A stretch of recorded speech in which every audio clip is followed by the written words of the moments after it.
Hey, I'm Mike, and this is the weekly recap for the week of October 8th to the 14th.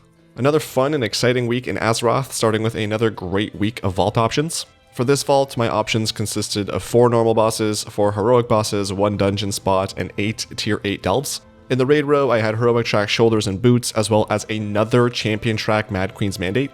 I've gotten this trinket every week except for one, and it just makes me laugh whenever I see it, and hopefully whenever I can get the heroic version of it, it's not that long of a process. In the dungeon row, I just had 1 heroic track trinket because I just did that one dungeon. And then in the delve row, I had a heroic track headpiece, legs, and a trinket. I was stuck between the heroic shoulders and legs. My shoulders were 6 out of 8 champ track and at 610 item level, while my legs were 4 out of 8 champ track at 606. So I ended up going with the heroic track legs from the delve row, and then I used the catalyst for the first time this expansion to convert those to tier legs and get my 3rd tier set. And then I just upgraded it one time to 4 out of 6 and got to 619 item level on those legs. So my warrior started the week at 613.56 item level, and with all those upgrades, he's ending it at 616.18, so a difference of 2.62.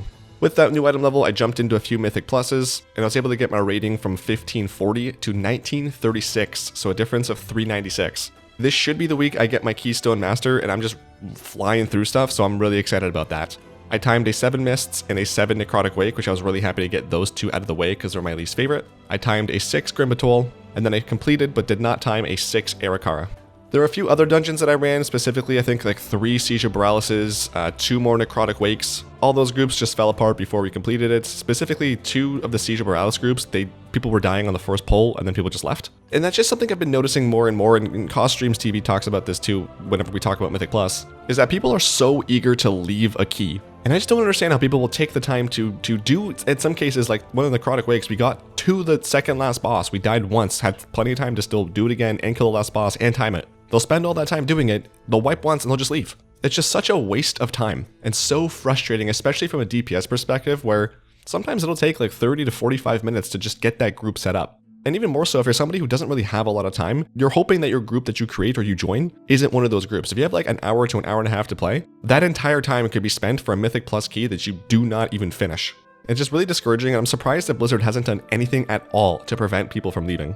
Besides that, I did all the time walking, which this was one of the few times I've ever had a quick and easy clear. Specifically in regards to Flame Leviathan, because it feels like every time I do that, people activate the towers beforehand, and then we just never one-shot it, and we just spend like 45 minutes doing it over and over again before we finally get it. But this week, just one-shot every boss, we were in and out in like 45 minutes total, I think, not even. With Darkmoon Faire up throughout the week, I of course prioritized doing world quests and weeklies before Saturday just to make sure I had all the rep bonuses applied when I handed in those quests. Looking at my renowns right now, I think I should have renown 25 with everyone by the time the next fair comes around, so I probably won't need the buff. But if I'm not renowned 25, I'll be very close, so that will definitely get me to that last little bit to finish those off. I spent some time doing Zekfir on the double question mark difficulty, and I was able to get him to 60% health, which is where he starts phase 2, but then I died right away. As frustrating as this is, I am really enjoying it, because it feels like some of the progression that I've been talking about lately that I've been missing.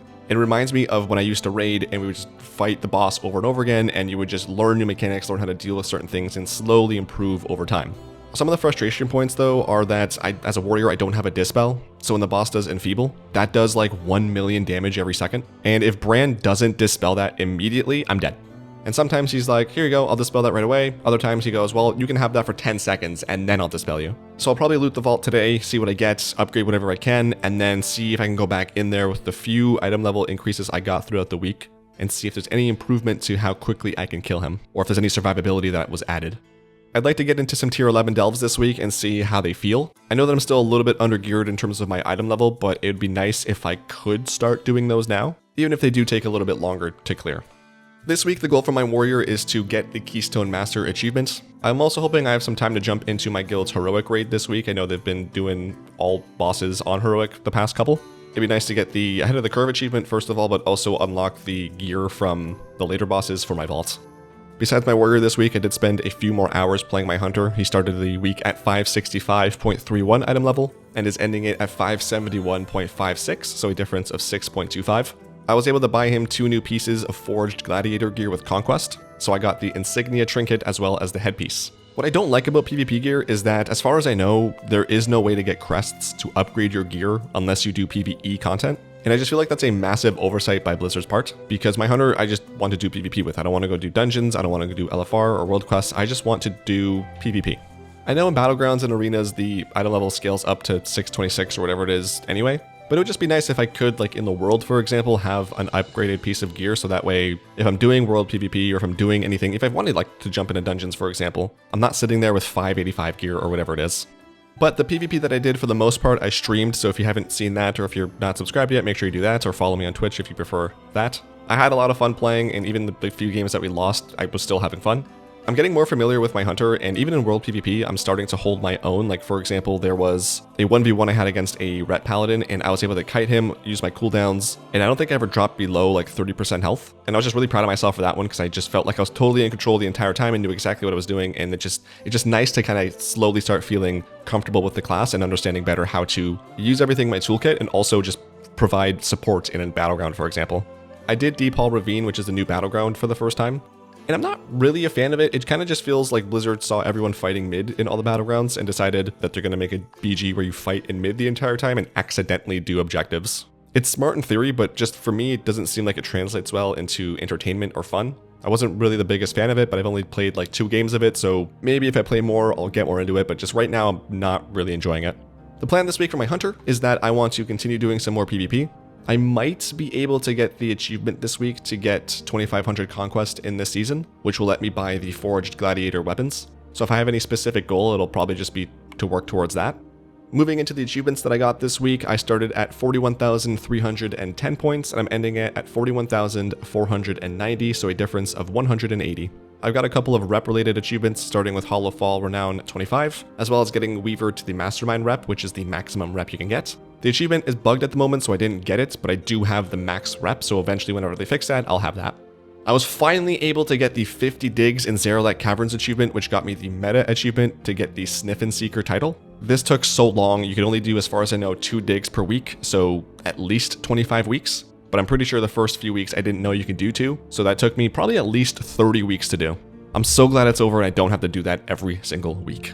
I got the Unbound Glory achievement, which is just to loot 25 war crates in the War Within. I completed the achievement to do 100 delves.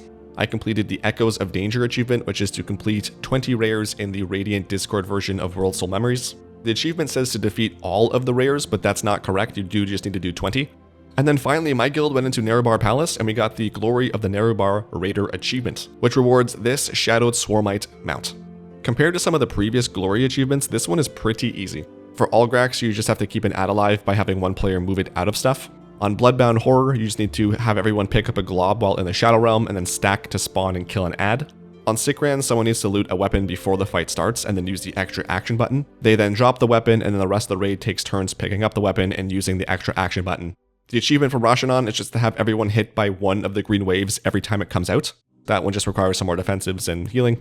For Blood Twister, I think someone has to pick up like a book or an item or something, and then when you get the purple circles, you drop both of them on that person. That will spawn a mob, and then everyone just has to /love that mob. The Nexus Princess achievement is pretty funny because someone clicks a book at the entrance of the room, which starts the fight. That person is immediately one-shot, and the boss will get a 1-minute kill streak buff. You need to keep sacrificing people throughout the fight to keep that buff active and refresh the timer. So every time the portals came up, we would just sacrifice one person. On Silken Court, you have to pick up 2 items and then throw them on the boss before you start the fight. That gives them a buff that heals them if they get too close. And that's really the only difference. The hard part really is when they go into the middle and burrow, because they slowly heal each other, because we just had a hard time kind of separating them enough to not have that happen. And then for Queen Ansaract, all you have to do is in the last phase when you have those portals, you have to use that to travel underneath her to get to the other side. It's pretty simple, it just requires a little bit of coordination. Although my guild did have a 0.6% wipe on this, which was particularly painful, which we followed up with, I think, a 70% wipe and then an 80% wipe, so that was fun. But that's Glory done. I'm really excited that I got that this season. I don't have to worry about it for the rest of the expansion. I don't have to get it with pugs. I got it with a group of people who knew what they were doing and wanted to do this achievement well.